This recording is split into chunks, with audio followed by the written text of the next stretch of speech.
in town? Should be leaving tomorrow. Back to the A. Yo, got videos to shoot, man. What's the what you shooting next? How's it been in Atlanta? I feel like you've been out there for like a damn year now. Yeah, like a year and a half, like 2 years almost, going on 2 years.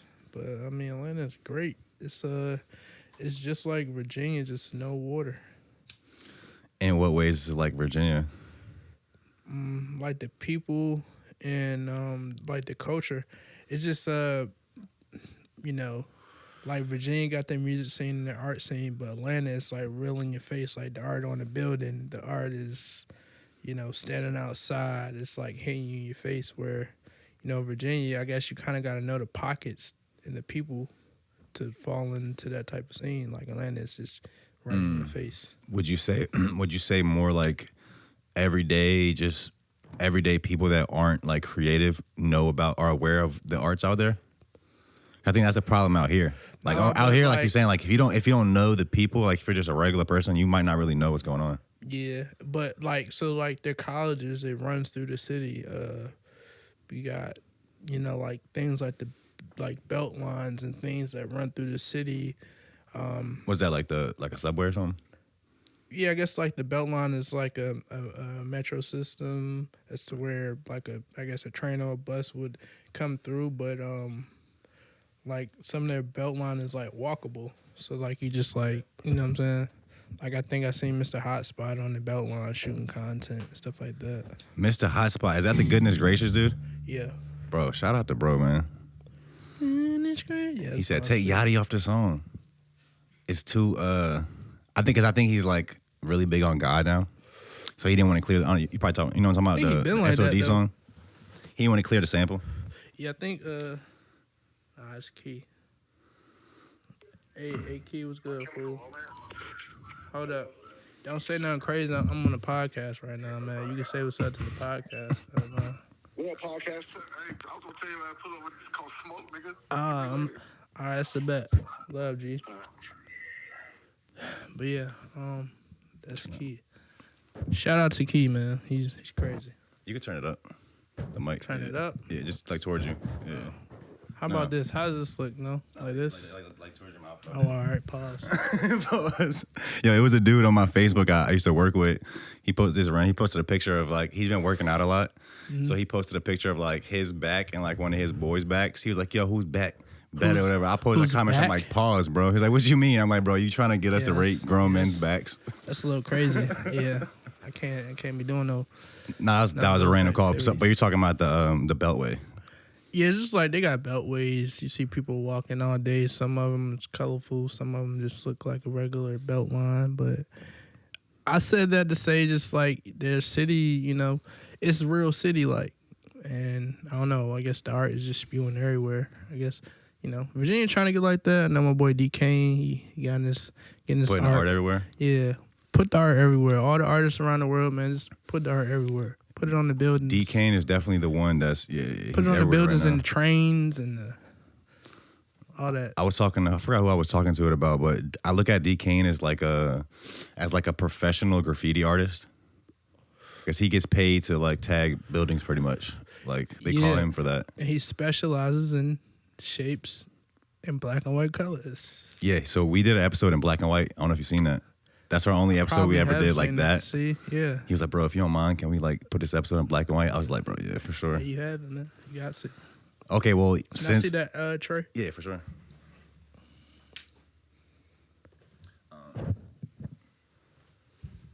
Well, I guess since bro called, maybe we can start there. What was the you did Trap Chose Me with Key. Mm-hmm. How was that? I was fun. Video and song. Yeah, we did like a little quick little shebang for the short. We gonna finish the video. We supposed to get like an ice cream truck and all this, cool stuff going. Yeah, recording with Key was fun. We had a session. All the OPB pulled up, and we got high. We smoked hella blunts, and it was like hella smoky. And we did like 2 songs, And I guess one of them hasn't came out yet. Indeed. It's really good, too. You like that one better than the Trap Chose Me? I don't know. The other one is just like an instant classic though, because of the hook and keys. So yeah, and then you got me. So that's make it. I'm saying nice little classic song there. Ice Cream Truck. Produced by on some EK. Ice Cream Truck vibes in the video. Well, we probably do that in Trap Chose Me, like a fun little scene. Yeah, but we still cooking up. So yeah, no official video, but yeah, the song is done. The little short clip is done. Weren't you in? You remember the String movie? Weren't you in the Ice Cream Truck in that movie? Yeah, I had a short cameo in the Ice Cream Truck getting robbed. I was just thinking about that shit. By my boy. That boy Daddy was just on Twitter the other day talking about he had an interview at some media company or some shit. I think he got it, whatever it was. Oh, well, shout out to him. Congratulations, man. He been working hard. Yeah. He does a lot of stuff behind the scenes. Like, he doesn't really post much. But from what I understand, he's doing, like, edits and different visual stuff for, like, big brands from what he told me. He really didn't even tell me which one. Yeah, but he I just, see him behind doing, the scenes. like, interviews and things. Seen a few people up there, Dame Dash and Antonio Brown, people like that. Yeah. But nah, bro, it's crazy because I was actually looking up earlier. I was like, yo, have we done a pod before? I don't know why I forgot. For you and Daddy or me and you? No, me and you.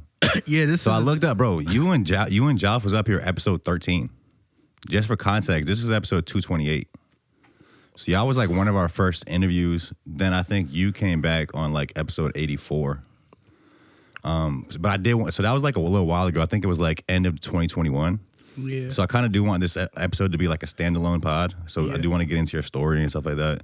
I know you're in Atlanta now. You're with DRAM, with Waiver Records, but maybe we can kind of work up to that point. Yeah, we can do all that. Do you want to, just tell us a bit about just coming up, I guess, here in Newport News, just a little bit about childhood life, getting into making music. So yeah, I'm Ellis Quinn from Newport News, Virginia. Growing up, we played sports, you know what I'm saying?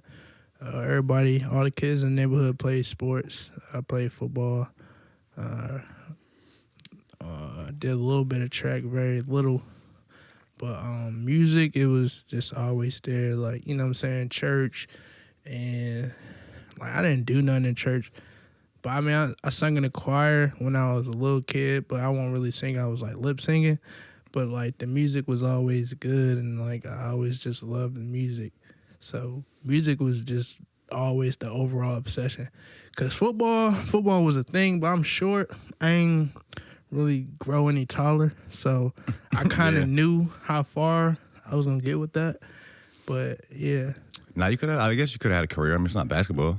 Yeah, I would have had to work a million times hard. Like, you know what I'm saying? Oh, you got to be I would have had to outrun everybody and all that. Like, I would have had to been like a Darren Sproles or something. Bro, was lip singing, though, in church? Yeah. Why you ain't just regular sing? Because I didn't want to get a beating, so you got to go out there and participate for the Lord. Yeah, so The Lord I didn't want knew to you were mess lip singing. everybody up, so I was just, you know what I'm saying, get my lip sync on. Hey. Okay. So you lip singing in church. Play hella video games, you know what I'm saying? I was a regular kid. I did all the shit the kids do. Y'all grew up, are y'all from Dresden or from downtown? Yeah, so I moved to Dresden in my second grade, and we spent 10 years out there, so, you know what I'm saying? That's where majority of my memories come from. I stay downtown, too. Like, my majority of my family from downtown, so it's no escaping downtown. Like, you got to go downtown. We went to free lunch, Doris Miller free lunch. We go to the Boys and Girls Club down there. You know what I'm saying? Our home Boys and Girls Club was out Pondale. So, yeah, there you have that. Yeah, I was just actually out Dresden like a month or two ago. It's this dude named Larry out here. He does these like kind of like mini interviews in this red chair. It's called like the red chair interviews. But we did it at the field on Dresden, the baseball field. Yeah. We got kicked out. Yeah, I kicked off. Some dude came, I guess that was like security or something, and kicked us out, which was wild because there was literally nobody on the field. We're the only Yeah, ones they out paid there. too much money on that field to make the have field. y'all Do they even do shit on there? Dresden changed, bro. Yeah, as it should. That joint was in a deep depression for a minute. I guess. Yeah, I went to the elementary school. I went to South Morrison, like, I think first and second grade. They ended up shutting it down because of, like, I guess the crime out there. Like a drive-by shooting or something. But yeah, it was just a lot going on. But I love that little section because it just taught you through adversity, you can still be great. You feel me? Because there's still a lot of good people, like, in bad parts of the city.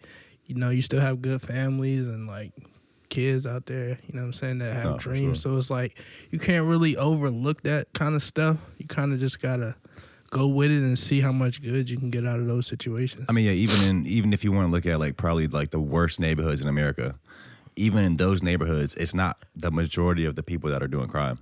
It's probably like 10, 15%. Like, the majority of the families that still live there are fucking regular people. It's just some people that are into that stuff and it's like giving the neighborhood a bad look. Yeah, I mean, you always gonna have crime. It's like, you know, until everybody on the whole world is like good and like paid and fed and everybody family good, you always gonna have crime. So. No, I definitely agree about adversity kind of helping you evolve. That's like the moments in life, like when everything is going good, you usually just you're just going with the flow. But when something does go wrong or some type of adversity, that's what gives you like a moment to really, that's like, it kind of forces you into that like reflection. Yeah. So you look at yourself, you look at your situation, how to make shit better. You gotta look at the people around you too. Even though like everybody was like gang banging, they just was like, yo, just play football, you know what I'm saying, stay in school. You know, I had good grades. You know, school was boring. School was school. I just did that for my parents, really. You went to work, right? Yeah, I went to work. I went to Virginia State. I graduated there, 2015. So. What did you go to college for? Television production. So, like, I got a mass comm background. That's what I actually remember from our last pod. I think you said you did some type of videotaping of, like, football games or something like that. Is that right? So, for my internship at school, I just, like, recorded the men's and women's basketball games. And from there, they did really good. So, they chose a few personnel to go do the NCAA tournaments and what is it? Yeah, NCAA and what's the I don't know what I was about to say. NAACP. That's definitely not it. Boy, tripping. It's another tournament. College tournament? CIAAs. Okay, yeah. So, yeah, we did the CIAA tournaments, then we did the NCAA tournaments. But I remember it's like they got some shit called like the CIAA weekend or something. Yeah, so the girls won that whole thing. Then they went to the NCAA tournament where they played some school in Pennsylvania and they was smoking shit. Like, you went to the Buns and Basketball League? Hell no. That shit is trash. I wouldn't even go to that shit. Really? Yeah, it's just. They had that viral one. I want to say wasn't it in Richmond? No, the one where it was like in a school fucking cafeteria. Was that Richmond? It was somewhere nearby. They like went viral because everybody was like, "Why the fuck are y'all in like a cafeteria?" I mean, it's like why would I just? I messaged him on Instagram though. I messaged the owner. I was like, "Yo, I'd love to have you on the pod." I'll do it. No, I'm bringing them on the pod, but I'm not attending that. It's crazy. So you're going from mass comm in college. At this point, are you recording music, putting it out? Rapping. Like I'm rapping this whole time. I'm rapping. But are you like putting shit out? Nah, I recorded my first song. I was like 19 in a closet over this Gucci Man beat, and I put that shit on SoundCloud. It was going. So like before I even got to college, I was recording on like an iPod Nano and like freestyling them the beats. Now I'll upload them to YouTube and they would get like hella plays. So how were you recording on the iPod Nano? Like it had like the little mic. And, you know, go to YouTube, play the like beat a voice from the recorder type thing on there? Yeah. Yeah. But I'll just like freestyle over the joint and just upload it. So I wasn't like punching in or nothing. It was just like Straight through. just rapping. Yeah. So I uploaded those, and I was getting like some thousand, like, you know, like 2,000 plays on like these iPod Nano freestyles. So from then I was like, you know. And it's like 2014, 15. Yeah. Okay. No, it was.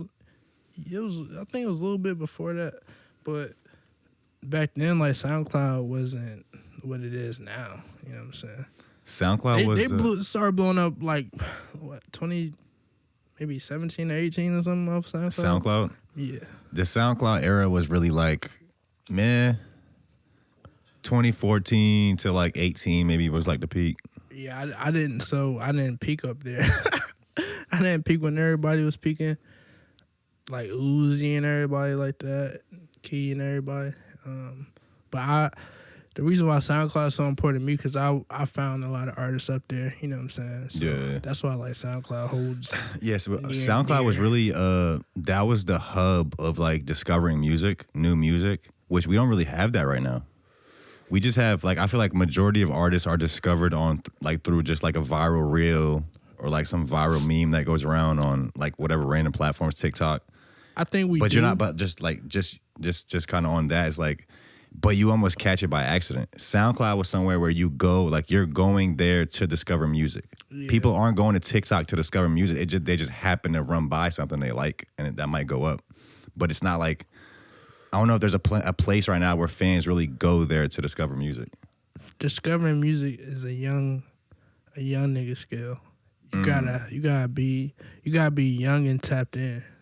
Like that's the secret to finding music and artists. Like you have to be young and you gotta be tapped in. So would you say older people don't care about discovering music? They're just don't like care. They just don't like their mind ain't processed like it used to be. Like my mind not processed like it used to. Like what do you mean by that? I can't find artists like I used to. Like I'm not even looking for artists anymore. I am the artist. You know what I'm saying? So that phase is like gone.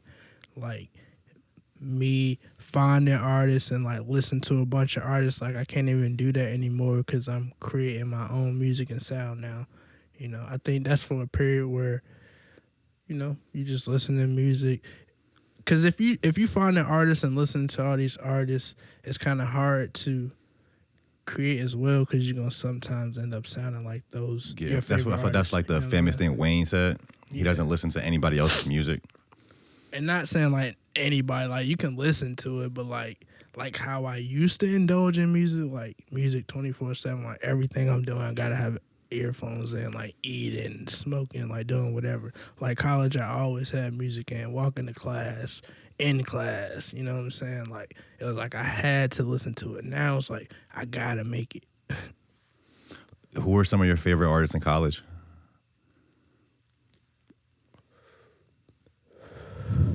To be honest, I was putting people on ASAP, you know, the whole ASAP. I was putting people on Ferg.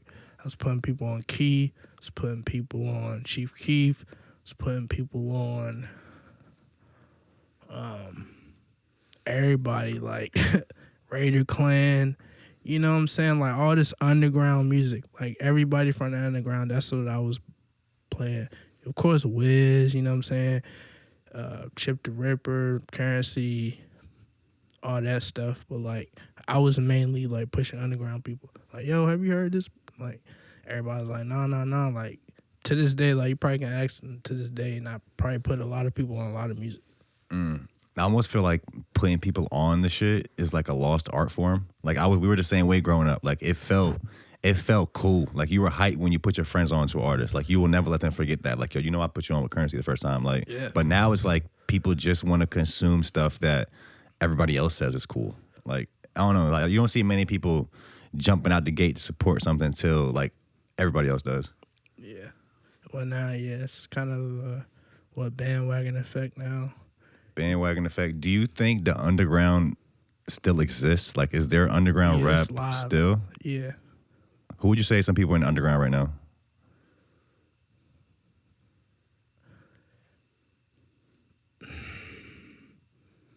I mean, I would say Tony Snow, but like he's like going too crazy to be considered underground. You know what I'm saying? SB Newt, Baby Drill.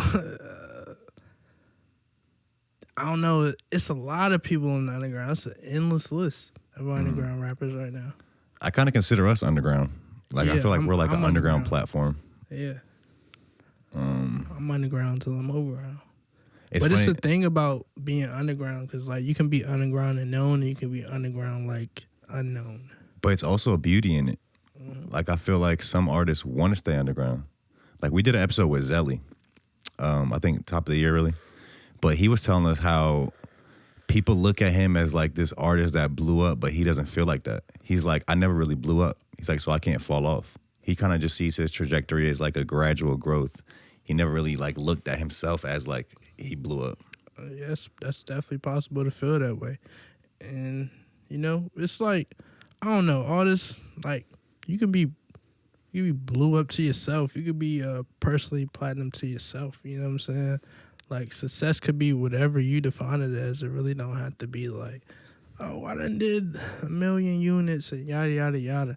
Like, if you are achieving your goals and progressing each year, like, I think that's, you know, success. I think that's blowing up.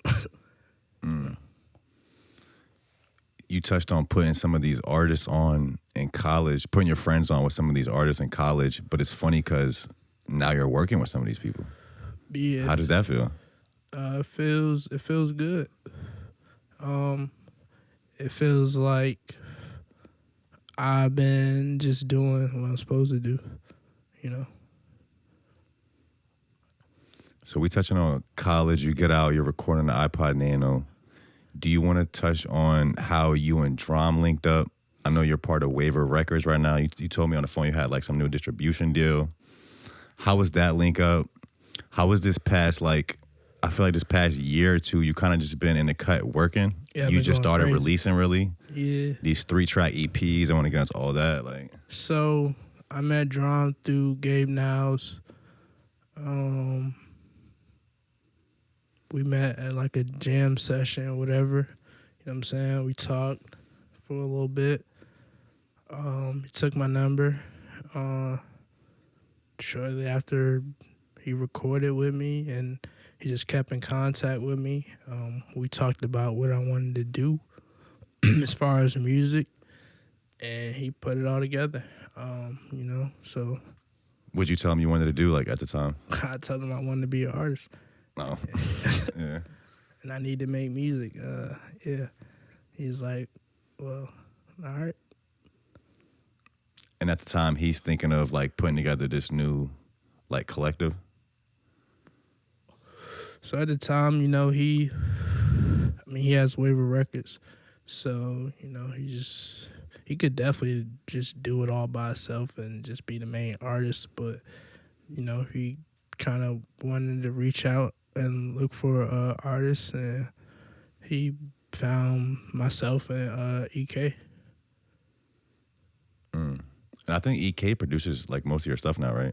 He produces majority of DRAM stuff, and yes, my stuff also. Yeah, I seen on the we can get into it too, but so you've been dropping these 3 song EPs, 1, 2, and 3, and I just actually noticed you put them all like together on the album. Yeah, Who's counting anyway? Yeah, Notice up there it was like EK, you had TC, which I'm really happy you like immortalized TC's tag on the Where's TC joint. I know he's like super happy about that. I talked to him on the phone earlier, but and I also noticed I think you had Ready Rock James produced Lord Have Mercy on there. I actually just saw him the other night at the Traptastic by Live event. I was like, what you got going on and shit? He was like, yeah, me and Ellis got some more shit coming out, blah, blah. I was like, I actually got a pod with him coming up. I'm about to ask him about that. Shout out Ready Rock. That boy, we got a lot of songs. I'm tapped in with a lot of producers. It's a lot of talented producers out here. Is EK from out here too? Yeah. Okay. From across the water. I don't want to get his city right, so I don't want to get his city incorrect, so I'm not going to disclose that. I know he's from like...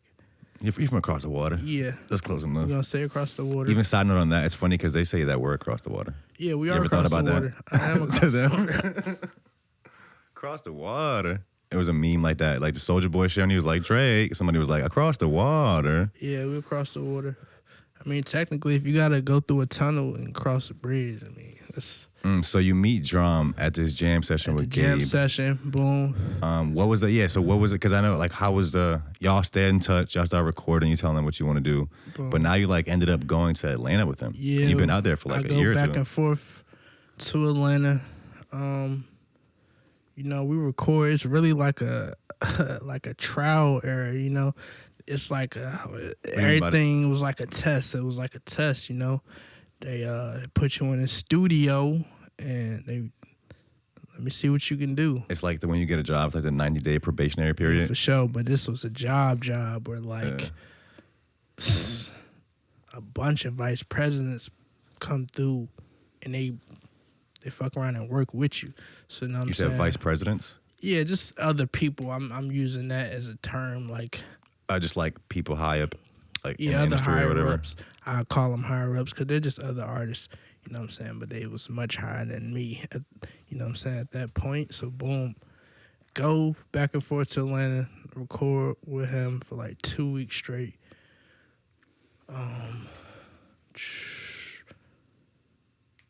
Then we got like 300 songs. You and Drum together? Yeah, as a collective, we had like a bunch of beats and stuff from EK and everybody. We just made a bunch of songs. So then we were gonna do like a Bakery Boy tape, but then we fast forward to now. We like, yo, Ellis, you gotta put some music out. You know what I'm saying? Which is what I've been telling you for like 2 years. You like, bro, I'm cooking this shit like it's on the way. I'm like, bro, you need to drop that shit, bro. Facts. So yeah, I've been cooking up. Had a bunch of songs. It was the team's idea and my manager, Colt. They was like, yo. Well, first let me backtrack. Drum was like, yo, you need to put music out. So I had to make a deal. It was like, yo, you're gonna drop an EP every month. You know what I'm saying? It's like 3 songs. Boom. So we did that for like 2 months. That was the first one. The second. You said you had to make a deal? Yeah, I'm talking about like with him, like, yo, like, like what we're gonna do? We like, all right, we're gonna drop EPs, like, you know what I'm saying? Like, you got a lot of music, you know what I'm saying? We need some joints with just you up there, then one feature, and boom, we can do it like that. So that was the first one and the second one, you know. So the third one is number 3. So we get this distribution deal with the Hitmaker Music Group. So this is Waiver Records has a distribution deal. Yeah. With Hitmaker Music Group. Yep. What? I don't think I've heard of that. That's a label, I'm assuming. Hitmaker Music Yeah. Group. Who else is with them? It's a distribution group. They help the various artists, various list of artists out. Probably can do your research. I will. That. How does that distribution deal work, I guess? I mean, you give it to a distributor, and they kind of, you know, distribute your music in a much better way than probably I could by just like loading it up on DistroKid. You know what I'm saying? Like how? Like what are they doing? I can't. I mean, you know, they're doing what a distribution company does. I would say, you know, like helping out with, I guess, you know. When we have our content, they'll package it up in sort of way. Kind of, I would say they get you organized, you and your companions organized to deliver projects in a fashionable way. You also mentioned that Colt is your manager now? Yeah. Somebody just told me that the other Shout out night. to him. He was like, because we're talking about Colt, and he was like, I think he's like Drum Ellis manager now. Yeah, that's correct. He's our point guy. If y'all need any inquiries about, you know, like shows or tour info, go to him. Yeah, we actually have a pretty cool pod we did with him from like a year or two ago. And he's also like, I think he's like a nuclear engineer. Yeah. He's like some fucking crazy man of many hats. engineer. Yeah. So you've been cooking up for the last like year. Yeah, You so start rolling out boom, these EPs. rolled out the EPs, and by this time, we set up this distribution situation. Like, yo, all right, we're gonna take your third EP, we're gonna put that out there. You know what I'm saying? Shortly after, we're gonna do our joint album, which is Leopio, me and Drum, Leopio's album. Yeah, what does that mean? Leopio, so he's a Leo, I'm a Scorpio. Oh, okay. And you put that together, and you got Leopio. Leopio. That's fire though. Type shit. So you put out the 3 like separate 3-song EPs. You put out the album, which is kind of like combined all of them. So we did. Who's the counting 3, anyway? And yep, we collectivized them together, and so, And I guess you're actually calling that project an album. yeah, technically it's like who's counting anyway. You know, you got all 3 bodies of work together, so you can just enjoy them instead of going every which way for the project. You just boom. So Leopio with you and Drum, that's the next release. Yeah. Do you want to talk about anything like the recording process of that? What was like making that? When is it coming crazy. out? Like, I don't know if you guys have mentioned the release date yet. I don't think you have, right? We ain't say nothing about no. We like release exclusive dates. shit up here, so It's like coming soon, though. feel free to say it. You don't have to though. I'll just say October. October? That's now. Oh wait, no, it's next month. Tripping. I forgot what month it was. Yeah, we're gonna drop our first single this month featuring Guap Dad. Come on. Called Blue Hunnets. Yeah, so Leopio's me and Drum's album, our joint album. We got about 8 features up there. All the homies up there. It was the funnest process ever. Some of these songs me and Drum we made, me and him, a few songs maybe like a year ago. The rest of them is from this year. I know at one point we went out to LA for a week, and we recorded a bunch of songs. We recorded with Guap out there, Buddy. Didn't y'all link with like RXK and Drew and them out there? Yeah, them fools was they was in the other studio, in the next building. And we was just going back and forth. Yo, Drew's my boy. Yeah. I was actually just in LA 2 weeks ago. We did a pod with Rahul in that studio. And actually told me not to mention who studio was, but you might have seen it. The studio is through the red door. Did you go there? Through the red door? Yeah. Nah, I ain't go through no red door. But anyways, I seen Drew out there, 48th Street. 30 Drew, on Me yeah. was out there. Yeah, they was out there as well. Maddox was out there. There was so many people, I can't remember everybody.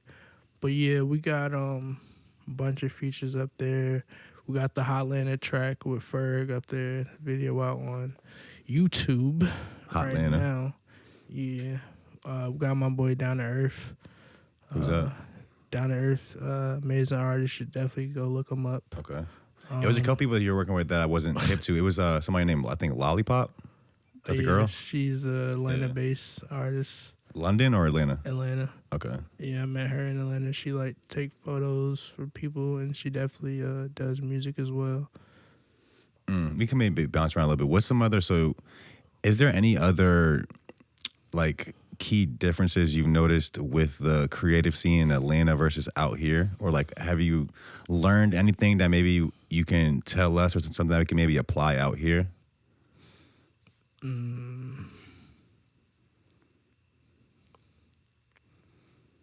I mean, for one, you just really have to invest in the music scene, and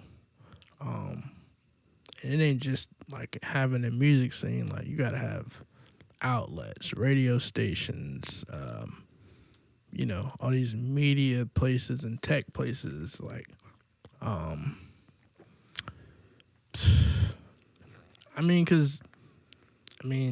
I don't really know much different other than Atlanta's just Atlanta, they just got a million gazillion stars and all these studios, and it's I don't know. It's just, I don't know. It's a certain kind of magic there, and of course it's a certain kind of magic in Virginia. Cause it ain't nothing like making music here. it's definitely different making music here than there. But I mean, making music there is just like too easy, you know? It's too easy. Too easy. It's like, I don't know. It's really fun. Yeah, I feel like our scene is just slowly bubbling. We're starting to get, even with, we just mentioned, we talked about before the pod, the Cousins Festival. Mm-hmm. We're having more bigger artists coming to the area. Yeah, more. Some of our legends are creating these infrastructures. That. Yeah, we need all that for like years and years and years and years and years. Like generations of that. More shows, festivals, more stuff for the local people, you know. When you include the locals, that's how you really win. You definitely got to include the locals. Because we have enough people out here. Like I always say, like we just haven't figured out how to reach the regular person out here. Like I was talking to Crazy before we had a pod, and he was like, "Huh? Young Crazy? Yeah, Young Crazy." Which I seen him the other night at the Traptastic show too. But shout out Young Crazy, man. He was telling us how he was using. I think he was using Atlanta. Was he using Atlanta or Detroit as an example? I think Atlanta. He was basically like, if you're a big artist in Atlanta, you can make a living by touring Atlanta. Like you can just be big in Atlanta and make a living, right? I think we have enough people out here to do that. We just really haven't figured out a way. Like it's literally like hundreds of thousands of kids that live in this area. That if you can figure out a proper way to reach them, you could be big as fuck and make tons of money just by touring VA. Where would you tour VA though? Like where? Yeah. What do you mean? Like what venues? Yeah, like what venues, what cities, like Virginia Beach, Richmond, Norfolk. Maybe go. Colleges. You know what I mean? I don't know. But I'm talking about like, you need like big venues, like a bunch of Norfolk scopes, like at least 4. You know what I'm saying? Like, you talking about Atlanta? They got perform at Rivers. I think they're doing they're doing this thing at Rivers. They're actually about to open another casino in Norfolk, I think. Oh, the casino. See, I ain't even been up there. You haven't been to Rivers yet? Nah. Well, you gotta go. I don't believe in. I went there throwing my money away. Oh, okay. You're not a gambler? Nah, I'd rather bet on myself in like a video game. You don't bet on sports? Yeah, I bet on sports, but there ain't no sports betting in Atlanta, so. Oh, it's illegal out there? Like DraftKings and shit? Yeah, they got DraftKings, but I like FanDuel. Oh, FanDuel is illegal in Atlanta? Yeah. Is it illegal out here? Nah. Cause you can go on your phone, it'll show you like you gotta like, you know, your location. It'll show. You might gotta use a VPN. VPN. You know what that is?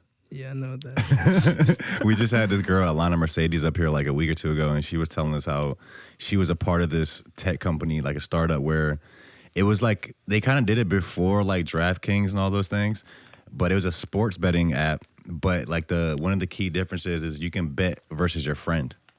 So like just imagine FanDuel, but like we can bet against each other, and I could take your money, you could take my money. Like that's pretty fire. I would set that up on. You looking for something? College football. I was looking for the papers. The papers. There's some right there, behind the water bottle. Yeah, what a raw is that? The raws. Have you not tried those? Try those. They're fire. That's a Lyrical Lemonade raw collab. No. They got like some flavor to them, but it's fire. Some flavor. He said, "Bro, I don't want to put the flavor on the bakery." What's up with bakery right now? It's going crazy. Can people get it anywhere? Like, where's get it? You gotta available? Just find me. Are y'all like in stores anywhere, like in Atlanta or something? Nah, not yet. Oh wait, matter of fact, isn't weed illegal in Atlanta too? I don't know. I think it's decriminalized. Is it? I hope. Because I think I was out there and bro was. Cause we went to Atlanta last year. We went to Atlanta last year. We did 2 like skits with Bamboy and some of his boys out there. Convict pulled up. I still tapped in with him. Convict. What's bro name? Bag Boy Bando pulled up. There was a few people that was there. Summertime Rice. He's from out here, but I guess he lives in Atlanta now. You know Rice? Nah, that's a sweet ass name. He's a producer from out here, but he lives in Atlanta now. Summertime Rice. Yeah, Cheaper Therapy. Cheaper Therapy. That sounds familiar. Yeah, he's out there now. But yeah, I could have swore bro was like weed's illegal. I don't know, but yeah, man, bakery is definitely still the best weed in the world. I think I hit it one time with you. We was like at a party or some shit. I might have hit you a blunt. Mm-hmm. Bro was like, try the bakery. Mm-hmm. Oh yeah, so you said you're also doing some merch collabs with, you said Lambs in New York? Oh yeah, shout out Lambs in New York, man. We're gonna do some Leopio merch with them. It's being cooked up by Doku and Lambs.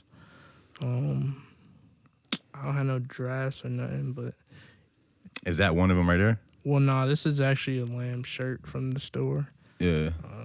But yeah, we are doing Lambs collab, Hey, Karen, and you want to open that door a little bit? we're gonna do a collab with Carrots. I say we, I mean DRAM and You said what carrot? Oh, is that what the bag is? Nah, this is a bag from Carrots, but shout out NY Carrots. Him and DRAM, they're gonna do a shirt. It's like a cornbread collab. It's gonna be real crazy. Yeah, stay tuned for that. It's real exclusive. I'm not hip to carrots. Are you not hip to Carrots? I told you I went to the Lamb store. I think Drew took us there. We went to New York last year. We did a pod with Yonder. We went to the Lamb store. I met those guys. It's like the 3-story building. I want to say it's like 3 stories. Yep. They got a bunch of cool stuff in there. Yeah. They even let me use the bathroom, which I don't think they usually let the public use the bathroom. So shout out to them for that. Man, shout out to Lambs. When I went there, they gave me a free book. What was the book? The Stanley Tucci Williams book. What is that? It's about his redemption, basically. I forgot the name of the book, but Who is that though? That name sounds familiar. oh yeah, he was like one of the founder of the Crips. The Crips, Yeah. the original founder. Yeah, I seen the movie like forever ago, and that's what made me want to even read the book, because I know when he was incarcerated, he was creating the book. So that's what made me, kind of interested. But I was at Lamb's, and I was looking at the book, and I was like, dang, yo, if I had that book, I would read that whole book. And they like gave it to me. Did you actually read it? Yeah, I'm on like page 54. Page 50, bro just started it. For sure. For me, it was always like I haven't read that many books. Like it really takes for me like to something for really like to really pique my interest to make me want to read it. I think the last book I read, it was actually this Bosnian lady.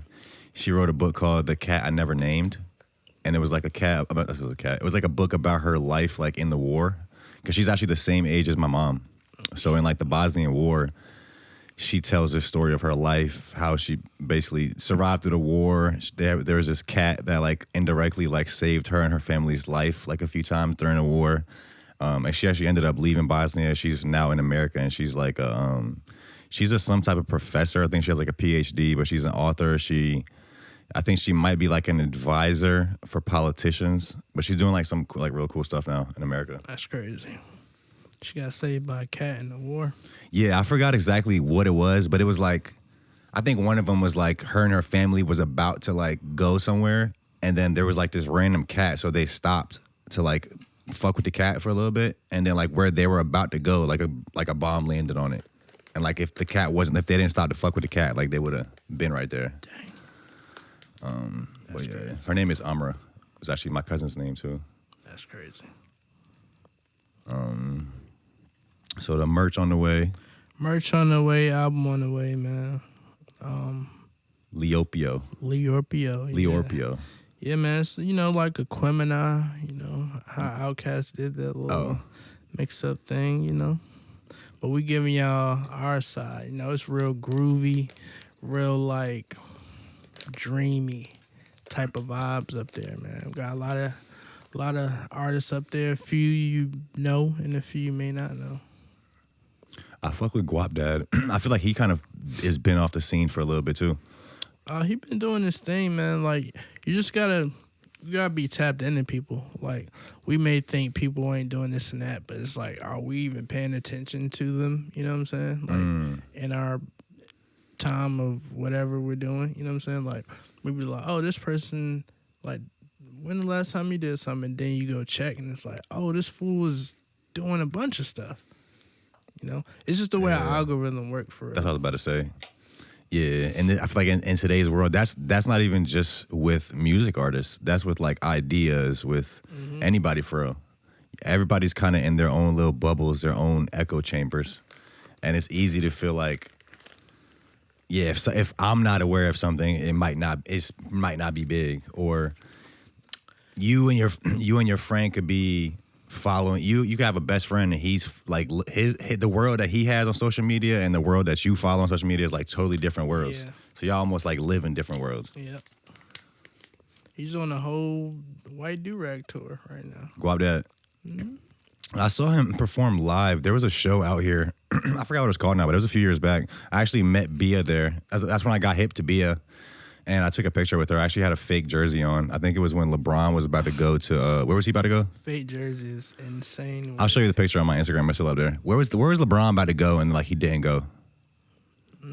Like 3 years ago, maybe.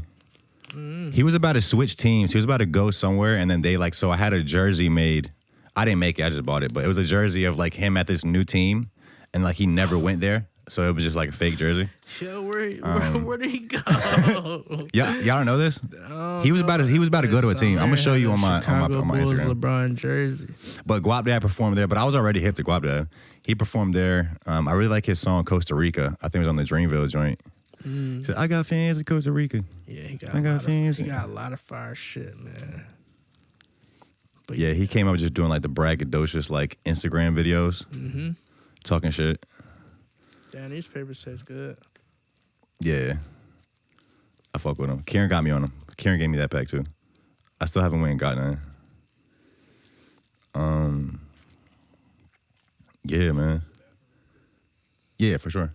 If you want, just go. Yeah, just take her through the side door. Yeah, yep. Right here on the garage. Yeah, yep. Wait, do you know where the bathroom is? Yeah, kind of. Like under the stairs, behind the stairs? Yeah. Okay. Now, I was just thinking, I don't even know if Karen ever been in my crib. See, I went through the back door. That's locked, though. It's locked right now. But yeah, shout out to my boy Guap, man.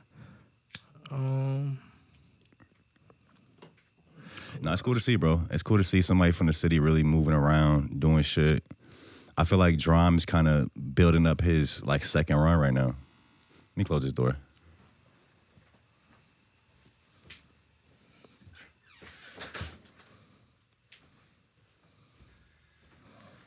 I didn't know that Gabe plugged you guys in. Yeah, shout out to Gabe, man. Yeah, I just seen him the other night too. I met his sister. He has an older sister because me and Gabe did a pod, and he was telling me he was talking about this story, how he became Bugman, how he got the nickname or whatever. And he was calling his sister like his nemesis the whole episode. And then so I met her the other night, and she was like, I don't really like how that's the only clip you put up of the episode of him calling me his nemesis. Hey, I'm like, that's what the people want to see type shit. Like, nah, she was cool though. He is the real life bug, man. I ain't never see insects act to him. Like, I seen a moth land on his hat and stay with him all day. Like, I think the first time I went to the Yellow House, he caught like 2 wasps in a jar, like randomly. Like, we was about to record, and I was like, Fuck you do with the wasps? What the fuck is wasps in here? And he like came in and jumped off the ceiling with a jar and like caught him, and like He said y'all gotta go put him in the on car some real quick. Tarzan He kept shit. the wasps. He crazy. He the real life bug, man. That shit's wild.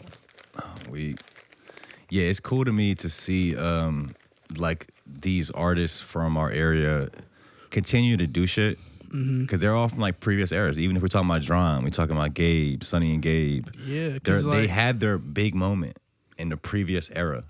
And you know, with how music fans are fickle. They'll love you today and forget about you tomorrow. So it's like a certain art form to even stay relevant, like stay creating, stay on top of your shit. And like, so it's like these people like we're naming I feel like they're great at it. Even Rod from Traptastic. Like Traptastic he's not an artist, but Traptastic is a brand that's been doing this shit for like over 10 years. So it's like figuring out how to stay relevant, figuring out how to ultimately just keep creating. Like if that's what you're passionate about, like you'll find a way. and it's not always easy. You know what I mean? And the thing about having a sensei like DRAM is like his talent is just so unpredictable, you know. So it's like,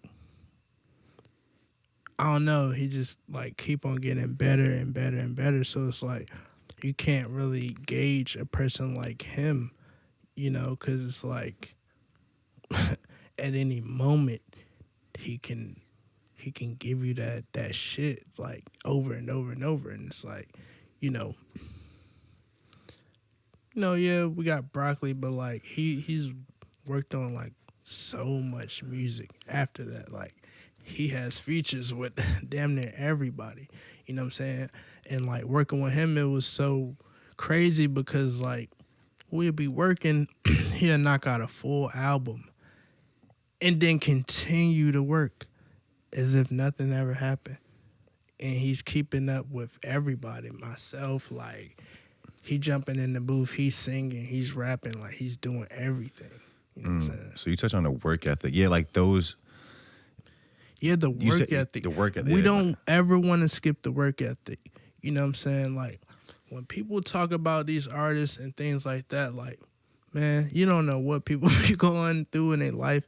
And it's like people be working their ass off. You know what I'm saying? Like really, really working. Well, that's what sets apart the people that have longevity. Exactly. And the ones that don't. Some people just get a couple little wins.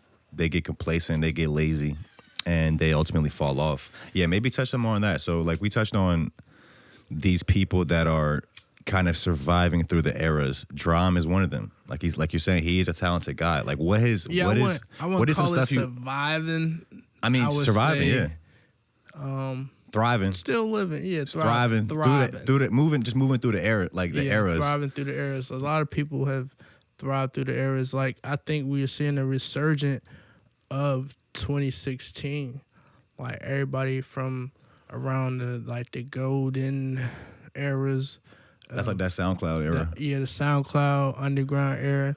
Like, I think we're about to see the resurgence of a bunch of those people in their rarest form. It's like they are their perfect form of their old self now.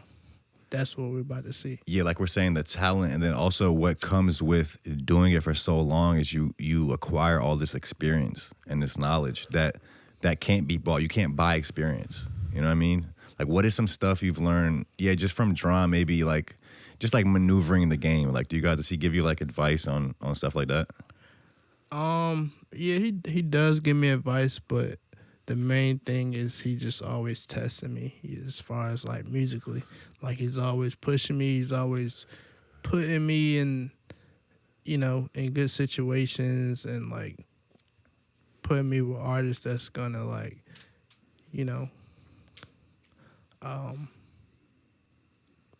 like put me with people that, it's inevitable that it's gonna be a good outcome, basically.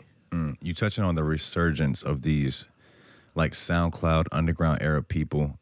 I can see that happening too. And I feel like it's about to be the return of, because also even just in America and society, like these are things go nice. I'm sorry to interrupt, but these are pretty nice. The papers? Yeah. Told you they fire. But in America, like society as a whole just moves like that. Everything is a cycle.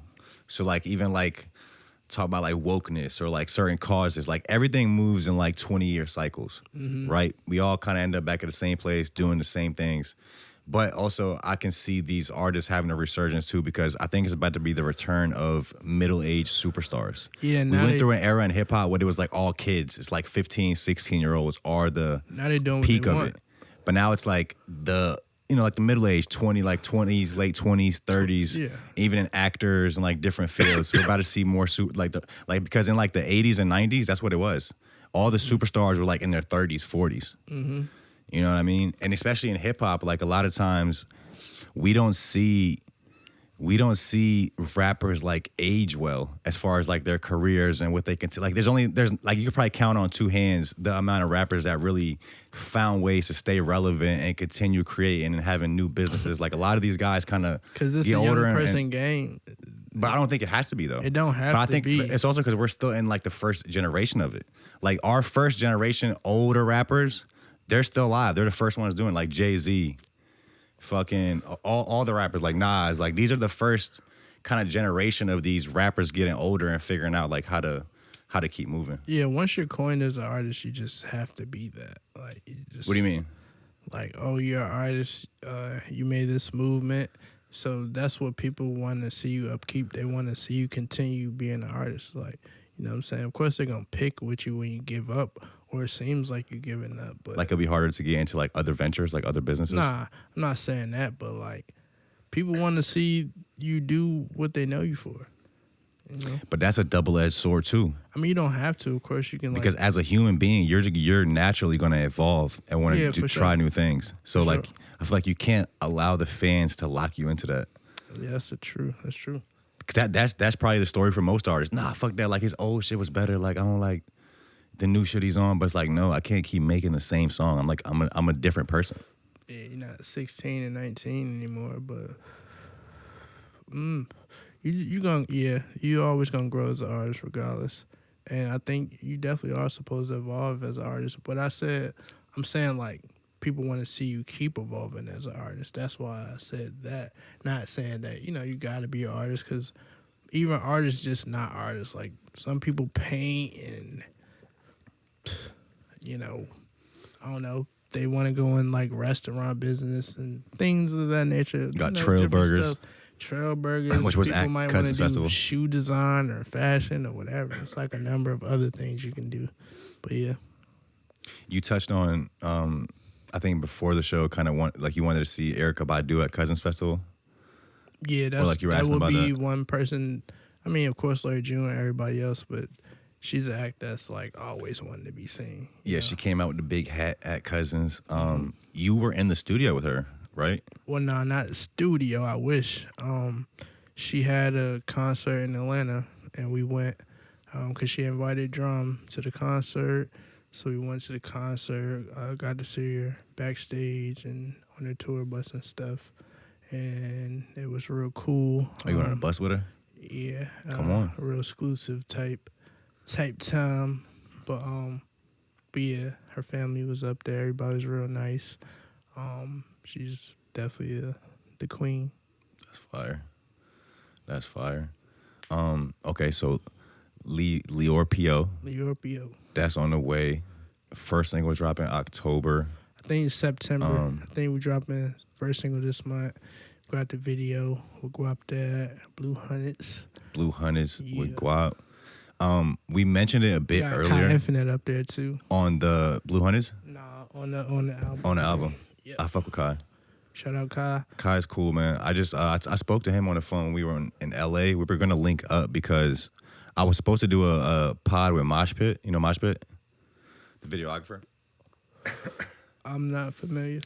You probably seen his shit, Yeah, but might have he's seen like his probably like the biggest fucking videographer in the underground right now, for real. Oh, word. It's Yeah. probably, to me, it's probably like Cole Bennett and then him. Okay, yeah, I think that's probably kinda- definitely seen his work though. But so we were gonna do a pod. I tapped in with him because randomly I was out there and Kieran sent me his story and he was out there too. So I hit him up. We were gonna do it, but like I wasn't there for that long, so the timing didn't work out. But we're still gonna probably do it eventually. But I spoke to Kai. He was like he was gonna pull up for that, but we ended up not doing it. I did want to ask you. So where's TC? We touched on that a bit earlier. What was like? Did you tell TC about that before it came out? Nah, Did it I just drop? I made it. Yeah. Whenever TC send me a beat, I record on it and I send it to him. So when he sent me that one, the beat was already crazy, but the tag was like right in the beginning and like before I started rapping. Like coming up with hooks is so hard for me because I don't come up with hooks. I just be rapping and then like it just turned into a hook. So I just repeated the tag and I was like, that sound like the hook to me. And yeah, that song is just flawless. Yeah, I was really happy for bro when you did that. That's fine. I was like, I know he's fucking happy as shit. Yeah, the whole world gonna hear that. So Yeah. shout out to TC. Come on. That's He's my actually first cousin. Yeah, I know. So Yeah. now I'm just saying for the people who Oh, yeah, don't know, because yeah. they ask me who's TC all the time. You know what I'm saying? That's literally my first It's cousin. going from where's TC to who's TC. Yeah, so y'all go get his beats, go buy his beats, man. He's a beast. Yeah, I was just on the phone with him earlier. Him and Ricky are actually going to come out here for my birthday dinner in a couple weeks. And then we'll be in New York September, like end of September. So we're going to link out there. They're going to come to the pod we do. Yeah, she fire. I've been seeing her. Ricky? Yeah, I've been seeing her. She's cool. You know what's funny? I actually kind of, I'm kind of the love matchmaker between them two. I knew they were going to date before even TC did. Like when TC told me about her, I was like, bro, that's your wife. He was like, nah, chill, bro, type shit. The first time they ever talked on the phone, the first time they ever spoke was on my live. She joined my Instagram live before, and TC was here, and they spoke and shit. Ended up dating. He ended up moving to New York to live with her. I'm like, bro, I called that shit. I already knew. That's fire. And she's a good person too. I think she's like good for him. Hell yeah, bro. I appreciate you for coming through. Is there anything else you want to touch on? Anything else you want to lead the people with? Shout out Half Cab Jalf. Shout out Jalf. Shout out Will. Isn't he in New York right now? I think him and Will in New York. Nah, he out here. Okay. But I know he cooking up. I can't wait to hear what he got. Shout out all my homies, man. I don't know if I forgot anybody, but like everybody that fuck with me, you know, I fuck with you. And yeah. Hell yeah. Well, I'm excited to see what else you got coming out, bro. I feel like you're inspiring a lot of people in the city right now. Yeah, don't give up on your dreams. Don't listen to people saying stop doing whatever you love to do, because that's how I got here. Hell yeah. Let's do it again sometime. Maybe we do that shit in Atlanta next time. We might be out there. Hell yeah. If you're watching this, we appreciate you guys for tuning in. All Bros links will be in the description. He has a bunch of new music out right now. Check that out. Yeah. We'll see y'all soon. Peace. That was fire.